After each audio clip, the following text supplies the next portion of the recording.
नमस्कार, स्वागत है आप सभी का। मैं हूं आपके साथ अनु सिंह। 8 की बात की शुरुआत देहरादून से बड़ी खबर से करेंगे। सूत्रों के हवाले से बड़ी खबर मिल रही है। सीएम धामी से बातचीत के बाद मान गए हैं हरक सिंह रावत। विधायक उमेश शर्मा काऊ ने देर रात सीएम से उनकी बात कराई और साथ ही विधायक उमेश शर्मा काऊ क्या कुछ कह रहे हैं आपको सुनवाते हैं। टीके की तो बात वो गुस्से में वैसे बोल आए होंगे कैबिनेट में कि मैं कैबिनेट में नहीं हूँ, तो इसका मतलब ये इस्तीफा थोड़ी हो गया। इस्तीफा पार्टी से अलग होता है, कैबिनेट से राज्यपाल को जाता है। ऐसी कोई घटना है तो आप बताओ। वो हमारे साथी हैं, पार्टी में हैं और आज भी पार्टी में रहेंगे, आगे भी रहेंगे। आप कह रहे हैं वो सामने नहीं आएंगे? नहीं, अभी थोड़ा सा उनका वो है, सामने क्यों नहीं आएंगे? अरे वो कोई चोर हैं, सामने क्यों नहीं आएंगे? अब उनकी सारी मांगे दूर हैं। विधायक जी, एक बात ये भी थी कि जो पूरा मामला हुआ है उसमें ये भी कहा गया था कि कांग्रेस में जाने की संभावना। फिर ये तो आप लोग 6 महीने से चलाते हो, लगभग 6 महीने। कोई सच्चाई नहीं है, ना कोई कांग्रेस में जा रहा है, ना हमें कांग्रेस में जाने की ज़रूरत है। जो भाजपा में सम्मान मिल रहा है, राष्ट्रीय नेतृत्व हमें बहुत सम्मान देता है, उन्हीं के हम जो राष्ट्रीय नेतृत्व है उन्हीं के साथ हैं और उन्हीं के कहने पे हम सब लोग एक सूत्र में बंधकर राष्ट्रीय नेतृत्व के साथ कंधा से कंधा मिलाकर चल रहे हैं। राष्ट्रीय नेता किस नेता से आपकी बात? हमारी सबसे होती है राष्ट्रीय नेता। अभी इस मामले को लेकर किससे बात हुई? मैंने कहा ना, अनिल बलूनी जी, अमित शाह जी, सबसे बात हुई। आपकी खुद की बात हुई? मेरी भी हरक सिंह की भी। आपको कोई नाराजगी नहीं है? नहीं, अब कोई धामी जी से 2 बार बात हुई।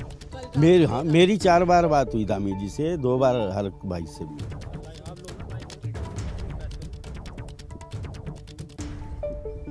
हाँ ठीक, हाँ लाइव है।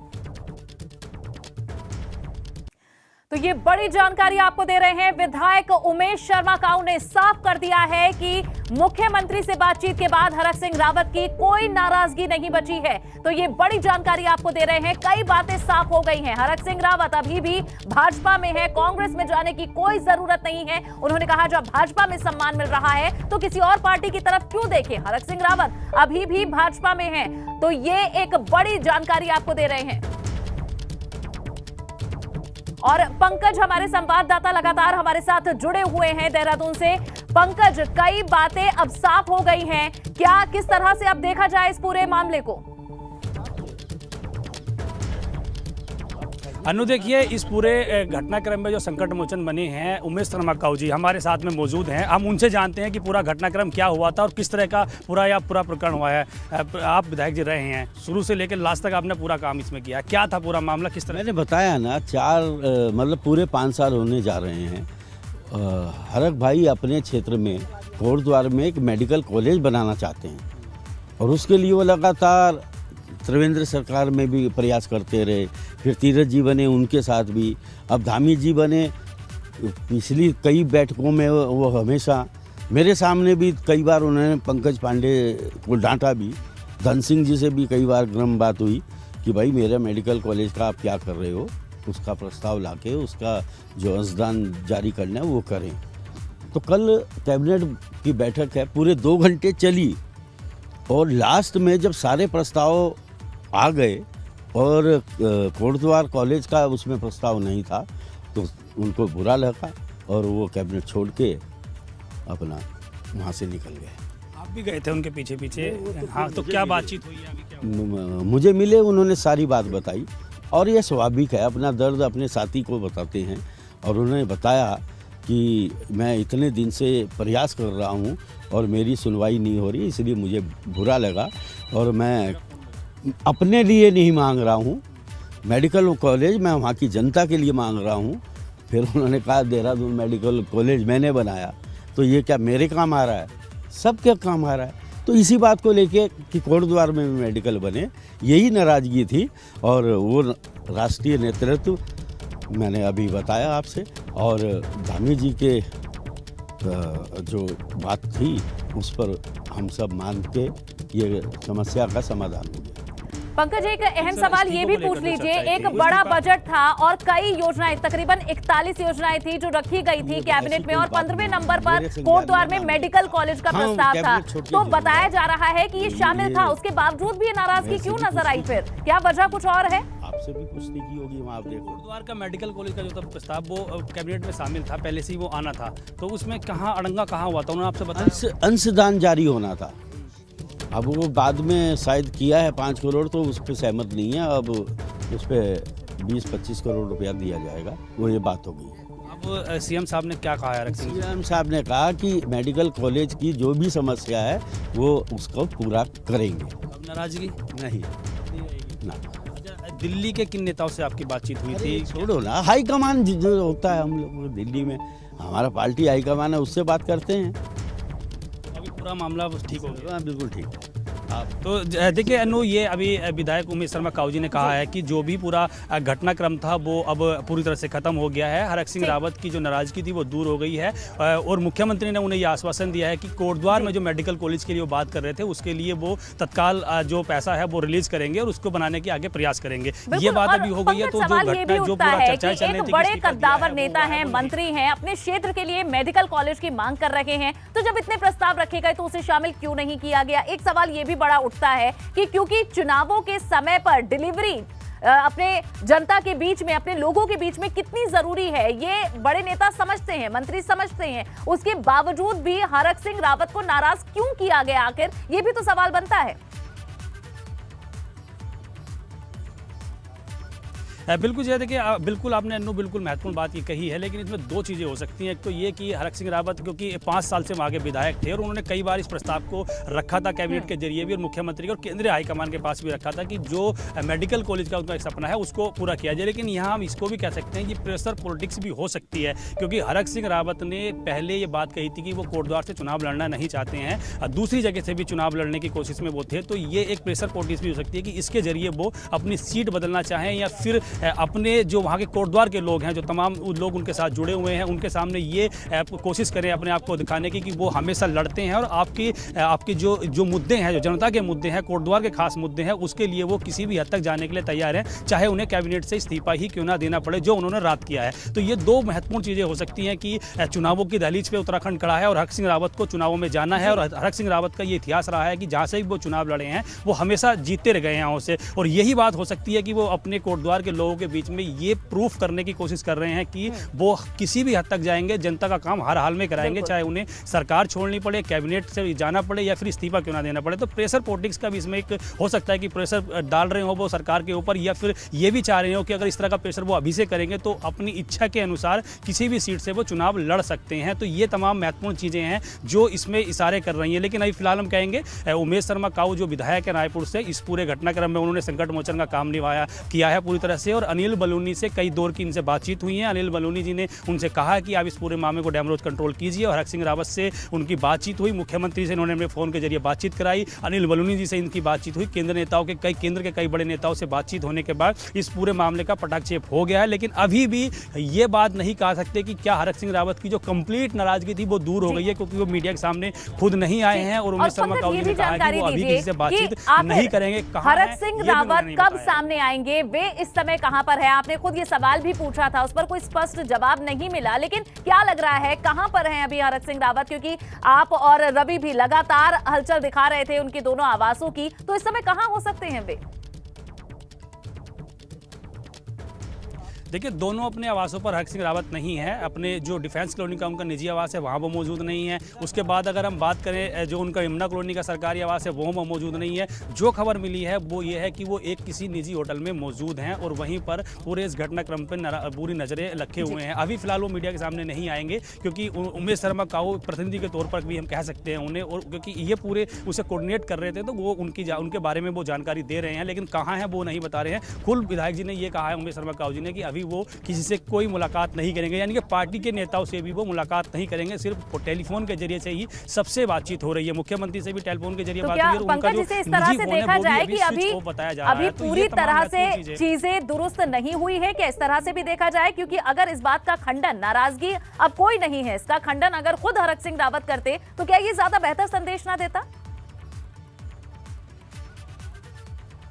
निश्चित तौर पर आपने बहुत महत्वपूर्ण बात कही है कि ये हो सकता है कि अभी किसी बात को लेकर उनकी नाराजगी हो। जो एक मेडिकल कॉलेज की बात थी उसका आश्वासन तो उन्हें जरूर मिल गया है, लेकिन कैबिनेट में प्रस्ताव आना और आश्वासन मिलना ये दो महत्वपूर्ण चीज़ें होती हैं। क्योंकि कैबिनेट में अगर उनका प्रस्ताव आता तो उसके लिए फिर फंडिंग की व्यवस्था, तमाम प्लानिंग की तैयारी हो जाती। लेकिन क्योंकि अभी सिर्फ मुख्यमंत्री का एक आश्वासन उन्हें मिला है और कई आश्वासन ऐसे होते हैं जो चुनावों के दौरान यूं ही निकल जाते हैं, तो ये बड़ी महत्वपूर्ण बात आपने कही है कि क्योंकि उन्होंने पटक्षेप नहीं किया है। और अब ये कहा जा रहा है कि संगठन के नेता यानी कि भाजपा प्रदेश अध्यक्ष भी देहरादून पहुंचेंगे, उनकी उनसे मुलाकात हो सकती है अगर वो चाहें तो, क्योंकि नाराजगी दूर करने की बात कही जा रही है। लेकिन जिस तरह से वो अभी नहीं आ रहे हैं लोगों के सामने, मीडिया के सामने नहीं आ रहे हैं, तो कुछ हो सकता है कुछ पॉइंट्स उनके भी हों और उनकी नाराजगी जो है वो पूरी तरह से खत्म नहीं हो। लेकिन अभी इन विधायक जी ने ये कहा है, उमेश शर्मा काऊ ने, कि पूरी तरह से उनकी नाराजगी खत्म हो गई है, केंद्रीय हाईकमान से बातचीत हो गई है। अनिल बलूनी जी ने इस पूरे मामले में पूरी तरह से कोशिश की है पटाक्षेप करने की, पूरा डैमेज करने की, तो पूरी चीजें जो है खत्म हो चुकी हैं। बिल्कुल उनकी तरफ से शायद खत्म हो गई हैं, लेकिन जिस तरह से पंकज अभी लग रहा है कि चीजें पहले जैसी नहीं है, अभी नाराजगी लगता है पूरी तरह से खत्म नहीं है। और ये भी देखना होगा कि आगे किस तरह के बयान और किस तरह के खंडन और भी होते हैं। फिलहाल के लिए बहुत बहुत शुक्रिया पंकज। उत्तराखंड भाजपा में मचे भूचाल पर कैबिनेट बैठक में शामिल मंत्रियों का क्या कुछ कहना है, ये आपको सुनवाते हैं। लेकिन वो बाहर क्यों गए?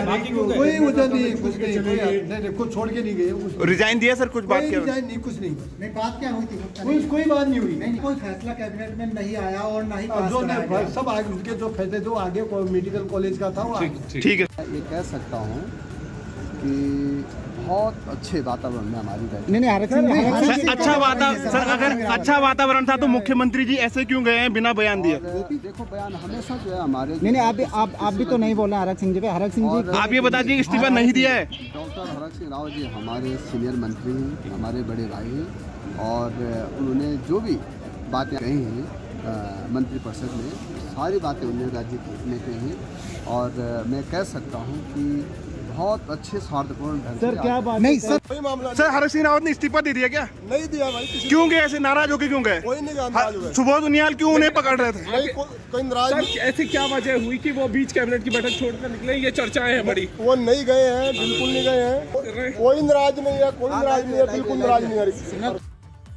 तो आपने तमाम उस दौरान कैबिनेट मंत्रियों की बातें सुनी हैं, उनके बयान सुने हैं, जिससे कुछ टेंशन उस दौरान बढ़ी रही थी, ये तो बयानों से साफ हो सकता है। लेकिन उसके बाद आज इस पर काफी कुछ हुआ है और एबीपी गंगा ये जानकारी आपको दे रहा है। सूत्रों के हवाले से ये बड़ी खबर है कि अब हरक सिंह रावत की सीएम धामी से बातचीत के बाद नाराजगी खत्म हो गई है और ये विधायक उमेश शर्मा काऊ ने भी अभी एबीपी गंगा से एक्सक्लूसिव बातचीत में ये बात कही है। हरक सिंह रावत अपने क्षेत्र कोटद्वार में मेडिकल कॉलेज की मांग कर रहे थे और उसका प्रस्ताव कैबिनेट में ना आने से, उस पर फैसला ना होने से वे नाराज थे और जानकारी ये मिली कि वे कैबिनेट की बैठक छोड़कर नाराज होकर चले गए। वहां उन्होंने कहा कि अगर इस पर फैसला नहीं होता मेडिकल कॉलेज पर तो वे इस्तीफा दे देंगे। तो ये कहा गया कि मौखिक इस्तीफा देने की बात उन्होंने कही, लेकिन उसके बाद एक्टिव हुए कई नेता विधायक बीजेपी के और नाराजगी दूर कराई गई है। हरक सिंह रावत की मुख्यमंत्री धामी से बातचीत 2 बार हुई, फोन पर उनकी बात कराई गई विधायक उमेश शर्मा काऊ के द्वारा और उसके बाद नाराजगी खत्म हुई, ये खुद उमेश शर्मा काऊ ने कहा। और ये भी कहा कि कोई कांग्रेस में नहीं जा रहा, भाजपा में जब सब सहूलियतें मिल रही हैं तो किसी और पार्टी की तरफ क्यों आगे बढ़ा जाए। आज पूर्व प्रधानमंत्री और भारत रत्न अटल बिहारी वाजपेयी की जयंती है, जिसे लेकर भाजपा कई बड़े कार्यक्रम करेगी। जहां दिल्ली में उनके स्मारक पर प्रार्थना सभा में राष्ट्रपति रामनाथ कोविंद, पीएम मोदी, गृह मंत्री अमित शाह सहित भाजपा के कई नेता पहुंचेंगे। तो वहीं आज लखनऊ में योगी सरकार अटल जयंती पर प्रदेश के युवाओं को मुफ्त में मोबाइल फोन और टैबलेट बांटेगी। तो आज अटल बिहारी वाजपेयी की जयंती है और इस पर उत्तर प्रदेश में युवाओं को सौगात मिलेगी। तो दिल्ली में कई प्रार्थना सभा और कार्यक्रम आयोजित की जा रहे हैं। तो दिल्ली से लेकर उत्तर प्रदेश में आज भारत रत्न अटल बिहारी वाजपेयी की जयंती पर कार्यक्रम होने जा रहे हैं। दिल्ली में जो कार्यक्रम होगा उसमें प्रधानमंत्री से लेकर राष्ट्रपति, गृह मंत्री सभी मौजूद रहेंगे। वहीं उत्तर प्रदेश में बटेश्वर पहुंचेंगे आज मुख्यमंत्री योगी आदित्यनाथ, जहां छात्रों को लैपटॉप और टैबलेट बांटे जाएंगे। कई योजनाओं का शिलान्यास भी यहां मुख्यमंत्री योगी आदित्यनाथ करेंगे।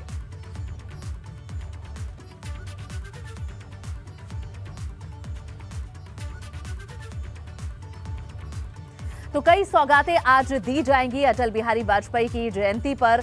आपको बताते हैं क्या कुछ इसमें शामिल होगा। इसमें लैपटॉप और टैबलेट सीएम योगी देंगे। 1 लाख युवाओं को सौगात मिलेगी और साथ ही 60,000 मोबाइल फोन भी दिए जाएंगे। 40,000 युवा हैं जिन्हें टैबलेट बांटे जाएंगे। तो आज पूर्व प्रधानमंत्री अटल बिहारी वाजपेयी की जयंती है और इस अवसर पर, इस मौके पर 60,000 मोबाइल फोन दिए जाएंगे। इसके साथ ही सीएम योगी आज पूर्व पीएम अटल बिहारी वाजपेयी के पैतृक गांव बटेश्वर भी पहुंचेंगे। यहां सीएम 3 योजनाओं का शिलान्यास करेंगे। इसमें सांस्कृतिक भवन का निर्माण, पार्क और लाइब्रेरी शामिल है। इन तीनों योजनाओं को यमुना किनारे मूर्त रूप दिया जाएगा। आज मुख्यमंत्री योगी आदित्यनाथ का बटेश्वर पहुंचने का कार्यक्रम है, जहां कई सौगातें आज सीएम योगी आदित्यनाथ देंगे। तो आगरा के बटेश्वर में पैतृक आवास है, पैतृक गांव है पूर्व प्रधानमंत्री का। सीएम योगी आदित्यनाथ आज यहां पहुंचेंगे। कार्यक्रम होगा जिसमें कई योजनाएं आज भेंट की जाएंगी। और हमारे संवाददाता नितिन उपाध्याय आगरा से हमारे साथ जुड़ चुके हैं। नितिन, क्या कार्यक्रम आज रहने वाले हैं, किस वक्त सीएम योगी पहुंचेंगे, इस बारे में थोड़ी जानकारी दें। देखिए जिस तरह से आज 25 दिसंबर है, आज क्रिसमस का दिन भी है, वहीं दूसरी तरफ देश के कहा जाए आधी शताब्दी तक जिन्होंने देश के राजनीतिक कहा जाए देश की राजनीतिक क्षत्रप पर जो लगातार उभर कर सामने आते रहे, ऐसे पूर्व प्रधानमंत्री अटल बिहारी वाजपेयी का आज जन्मदिन है। 96वां जन्मदिन है। तो कुल मिला के बीजेपी इसे सुशासन दिवस के तौर पर मनाती है। और ऐसे में आज अटल बिहारी वाजपेयी के जन्म जयंती के अवसर पर मुख्यमंत्री योगी आदित्यनाथ बटेश्वर, उनके पैतृक गांव आ रहे हैं। बचपन में लगातार अटल बिहारी वाजपेयी अपने गांव आते रहे हैं। हालांकि उनका जन्म ग्वालियर में हुआ था। तो कुल मिला के 230 करोड़ की 11 योजनाओं का शिलान्यास और लोकार्पण आज मुख्यमंत्री योगी आदित्यनाथ आज करने वाले हैं। तो कुल मिला के एक बड़ा दिन है। जो बाकी जो विधायक हैं रानी पक्षालिका, वो उन्होंने मुख्यमंत्री योगी आदित्यनाथ से समय मांगा था कि आज के दिन वो एक कार्यक्रम निर्धारित करें, बटेश्वर में करें, जो पूर्व प्रधानमंत्री अटल बिहारी वाजपेयी का पैतृक गांव है। तो ऐसे में अटल सांस्कृतिक संकुल केंद्र, लाइब्रेरी, पार्क और कई सारे जो कहा जाए वहाँ वाजपेयी यज्ञशाला है, इन सारी चीज़ों को लेकर आज मुख्यमंत्री वहाँ कई सारे परियोजनाओं का शिलान्यास करने जा रहे हैं। घाटों का जो वहाँ सौंदर्यीकरण हुआ है या रेनोवेशन हुआ है, उसका वो एक तरह से वो जनता को सौंपेंगे। कुल मिला के बटेश्वर वो जगह है जो शिव तीर्थ स्थल है। भगवान शिव के, भगवान महादेव के जो कहा जाए मंदिरों की 100 से ज़्यादा मंदिरों की श्रृंखला है। यमुना नदी का किनारा है, एक बड़ा तीर्थ स्थल है। तो इस तरह से कहा जाए आज एक बड़ा दिन है। और अटल बिहारी वाजपेयी के जन्म जयंती के अवसर पर आज पूरे देश और प्रदेश में तमाम कार्यक्रम आयोजित किए जा रहे हैं। इलेक्शन सिर पर है, बाइक रैली निकाली जा रही हैं। और अटल बिहारी वाजपेयी जो कहा जाए कांग्रेस की मुख्य विपक्षी पार्टी बीजेपी, जो जनसंघ के ज़माने से कहा जाए उन्होंने आज जिस स्तर पर पूरे देश में राज कर रही है, तो अटल बिहारी वाजपेयी को नमन के कार्यक्रम हैं। चाहे वो दिल्ली में हो, लखनऊ में हो। आज लखनऊ में चाहे वो आज वो बहुत बड़ा कहा जाए प्रोजेक्ट लॉन्च कर रहे हैं, जिसमें स्मार्टफोन से लेकर टैबलेट आज मुख्यमंत्री योगी आदित्यनाथ बांटेंगे लखनऊ में। उसके बाद उनका कार्यक्रम 3:20 पर वो आज बटेश्वर आएंगे। मुख्यमंत्री 1 घंटे वहाँ रहेंगे, जनसभा को, छोटी सी जनसभा को संबोधित करेंगे। और उसके बाद 230 करोड़ की जो योजनाएं हैं उसको जनता को सुपुर्द करेंगे। और उसके बाद मुख्यमंत्री का कार्यक्रम गाजियाबाद है। गाजियाबाद में जाके वो जन विश्वास यात्रा का जो रोड शो है उसमें वो शामिल होंगे। तो कुल मिला के लगातार बटेश्वर मांग कर रहा था कि अटल बिहारी वाजपेयी की जो कहा जाए उनकी ये जो यादें हैं बटेश्वर में, तो कुछ ना कुछ सरकार की तरफ से दिया जाए। 10 करोड़ का सप्लीमेंट्री बजट जब उनके निधन के बाद सरकार ने जारी किया, उसमें पहली किस्त 3 करोड़ 60 लाख की आ भी चुकी थी। लेकिन जो कार्य शिथिल चल रहा था, लगातार कहा जाए उतना तेजी से नहीं पकड़ रहा था। और आज मुख्यमंत्री के आने के बाद, आगमन के बाद ये उम्मीद जताई जा रही है कि बटेश्वर के विकास में जो तमाम जो प्रोजेक्ट्स हैं जो लगातार अधर में लटके हुए हैं उनमें तेजी मिलेगी। बिल्कुल, बहुत बहुत शुक्रिया नितिन इस पूरी जानकारी के लिए।